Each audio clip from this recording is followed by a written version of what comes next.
Recently, Republicans in the Senate put out an analysis, not a study, not a report, but they did an analysis of how financially bad American citizens are under President Biden. And to do this, they looked at the Consumer Financial Price Index to say, oh my God, on average, Americans are spending $11,434 more per year now just to maintain the same lifestyle that they enjoyed.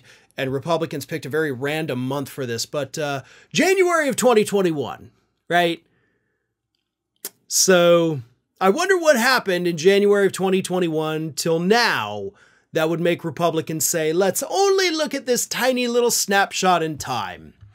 We all know what happened in that tiny little snapshot in time that encompasses the entire Biden administration, and also when we were less than a year into the pandemic that was still raging through the country, eventually killing more than 1 million Americans, and still killing people to this day, by the way. So yeah, you look at things through that time, it's gonna get bad. We had supply chain issues. We had rampant inflation due to the supply chain issues.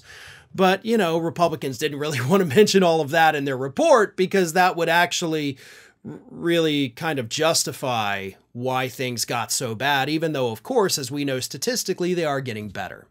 Now, don't get me wrong. I don't want people saying, listen, Farron, look out there in the real world, things are bad. I know things are bad. Jesus Christ, you think I'm having a good time right now? No. Americans, millions of Americans are struggling. Things are not good.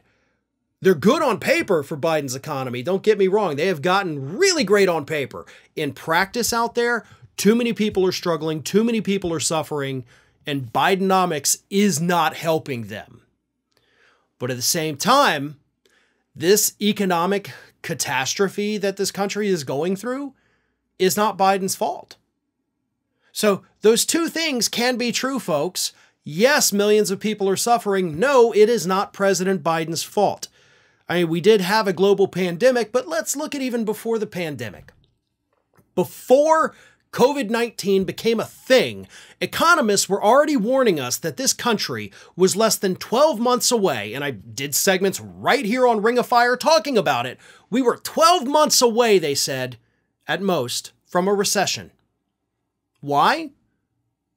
Because of the policies enacted by then Republican President Donald J. Trump. And of course, a large part of that has to do with the 2017 tax scam package that Republicans pushed through. And we ended up having a recession, obviously. COVID helped make that happen faster than 12 months away. Every Republican president in my lifetime, and I'm 40 years old, every Republican president has overseen a recession. Every one of them. Every Democratic president has had to pull the country out of a recession, which, yes, President Biden has done, just like President Barack Obama did before him, just like Bill Clinton did in the 90s. Republicans love putting out crap like this analysis and telling us, look how bad these Democrats are. Yeah, why don't you roll back the clock a little bit, go back further than January of 2021. Let's see how horrible things were then. Democrats are not excellent at the economy, but they are a million times better than Republicans could ever hope to be. The problem is the voters do not see it that way. They absolutely do not. All they know is that, yes, things are worse for me financially today than they were under Donald Trump. So let's go back to the Republican. Millions of Americans are thinking that right now, folks. You look at the polls, more voters trust Republicans on the economy than they do Democrats. Why? Because the average voter has the memory of a goldfish in this country. Oh, well, things weren't all that bad under Trump. That's why when presidents leave office, happened to both Trump and Bush, universally hated during their administrations, they leave office, their approval rating goes up. Because after just a few months, people start to forget all the bad stuff, and they only remember, oh, well, I guess it wasn't that bad. We're stupid. As a country, as people in the country, we're just stupid. Collectively stupid. Because nobody takes the time to actually look at the numbers, to compare the numbers, because we're so damn partisan. And let's be real here. The Democrats suck at messaging.